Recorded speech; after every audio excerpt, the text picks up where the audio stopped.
This is Catching Exceptions, and today I'm going to introduce you to a man who loves life on the open road, David Walker.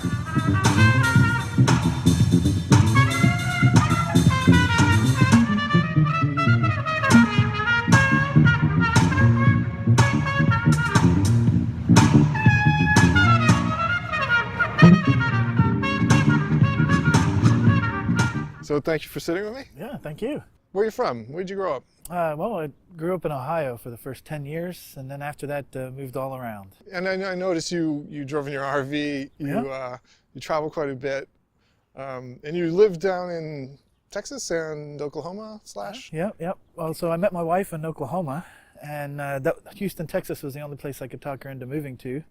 And so that's where we call home at the moment, is Houston, Texas. As warm as it can be, better than Oklahoma. The weird thing about Oklahoma weather is the winters are worse than up north, at least a few days, and the summers are even worse than Houston, at least a few days. It gets over 100 degrees more frequently than Houston. Houston's a little bit more median weather. So you're solidly Midwest. Yep, pretty much. This is my first trip over to the Northeast, for sure. Other than that, everything usually has been in the mid-central region. Yep. And I noticed too, you've been programming probably long before I even knew what that was. Give me a little sense of like some of the stuff that got you started programming. Well, the interesting story there, junior high school, my stepfather said, hey, for good grades, you could either have a microscope or a computer. Which do you want? And so I got a computer, a Commodore 64 back then. And that was back, there was some magazines, the Computes Gazette, and so started hacking away at there. Went to Radio Shack that first weekend and bought a 300 baud modem and took it back the next day to get the 2400 that was out.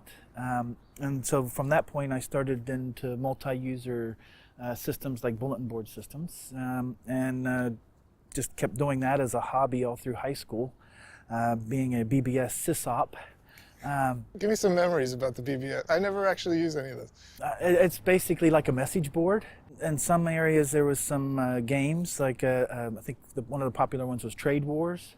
The one that I really liked, it's called Operation Overkill, and it was patterned after a nuclear war, and you're now a scavenger trying to survive and get resources and things like that. So when you signed off the system, then you signed back in, it would remember what you had, where you were, although other players could come in afterwards and steal your stuff, things like that. So just multi-user, turn-based type text. Everything was text, except for the ANSI graphics that I'm sure you've seen in several animated GIFs. This was around the time that the Zork kind of games became popular way back then, of go east, go west, investigate, open doors, that kind of thing. So yeah. I looked at your background. I saw you use a number of different technologies, a lot of different SQL, VB, C#, Java. Give me an idea back in the 90s, what it was like trying to use this technology. Yeah, certainly. So, back before the web, you were building desktop applications and what they called rapid application development with VB3. The main issues there was the desktop application compatibility issues, in that you'd build an app and deploy it to your customer, then afterwards they've installed either antivirus or some other product, and then now yours doesn't work anymore. So now you get to try to troubleshoot their machine wherever they're at. So that was around the same time that Windows NT Service Pack 3, I think it was, when Classic ASP came out. And so now you could almost take a lot of that same, especially if you're a VB developer, VB code, and put it back behind the scenes, learn some HTML markup, and now you could web enable your app. And now from the one server location with all your code, any browser relatively could then really be able to massively increase your user base with less complexity and less technical support issues. So I saw that you're a chairman of Tulsa Tech Fest. What is the Tulsa Tech Fest? The Tech Fest event by itself, what I've tried to do is similar to Microsoft Tech Ed, and that it's all technology, not just developers. And every year I try to add more to it as much as I can. We've had a designers track for about 5 years now. Project managers, of course, throughout.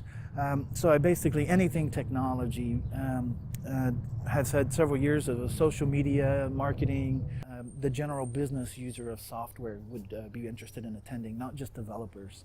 And so that's kind of the biggest thing of a tech fest versus something like a code camp. All right, so that's all the questions I've got for you.